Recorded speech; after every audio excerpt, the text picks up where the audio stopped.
প্রাথমিক বিদ্যালয়ের ডিজিটাল ডিসপ্লেতে ভেসে উঠল আওয়ামী লীগ আবার ভয়ঙ্কর রূপে ফিরবে। বুধবার সন্ধ্যা 6:30টার দিকে চুয়াডাঙ্গার জীবননগর উপজেলার আন্দুলবাড়িয়া বালিকা সরকারি প্রাথমিক বিদ্যালয়ের ডিজিটাল ডিসপ্লেতে এ ঘটনা ঘটে। বিষয়টি নিয়ে ইতোমধ্যে এলাকায় নানা আলোচনা সমালোচনা শুরু হয়েছে। বিএনপি নেতাকর্মীরা এ বিষয়ে দ্রুত তদন্তপূর্বক ব্যবস্থা নিতে প্রশাসনের প্রতি আহ্বান জানান। স্থানীয়রা বলেন, সন্ধ্যা 6:30টার দিকে আন্দুলবাড়িয়া বালিকা সরকারি প্রাথমিক বিদ্যালয়ের ডিজিটাল সাইনবোর্ডে আওয়ামী লীগ আবার ভয়ঙ্কর রূপে ফিরবে লেখা ভেসে ওঠে। মুহূর্তের মধ্যেই বিষয়টি নিয়ে এলাকায় উত্তেজনাকর পরিস্থিতির সৃষ্টি হয়। আমরা সবাইকে শান্ত করে রেখেছি। প্রশাসনকে বিষয়টি জানানো হয়েছে। প্রাথমিকভাবে জানা গেছে 2016 সালে একটি কোম্পানি ওই সার্ভারটি সংযোগ দিয়েছিল। শফিকুর রহমান প্রধান শিক্ষক হিসেবে 2022 সালে স্কুলে যোগদান করেন। তিনি সার্ভারটি কোন কোম্পানির সেটি জানেন না। তৎক্ষণাৎ কোনো সার্ভার এক্সপার্ট না পাওয়ায় বৃহস্পতিবার সকালে সার্ভার এক্সপার্টের মাধ্যমে লেখাটি কিভাবে এলো তা পরীক্ষা নিরীক্ষার পর ব্যবস্থা গ্রহণ করা হবে বলে জানায়।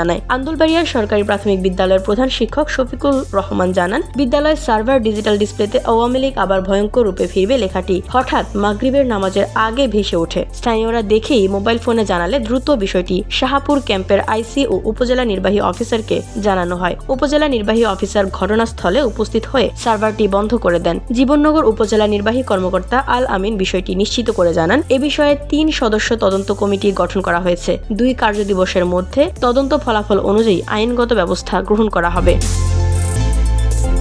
BOD Bangla news desk.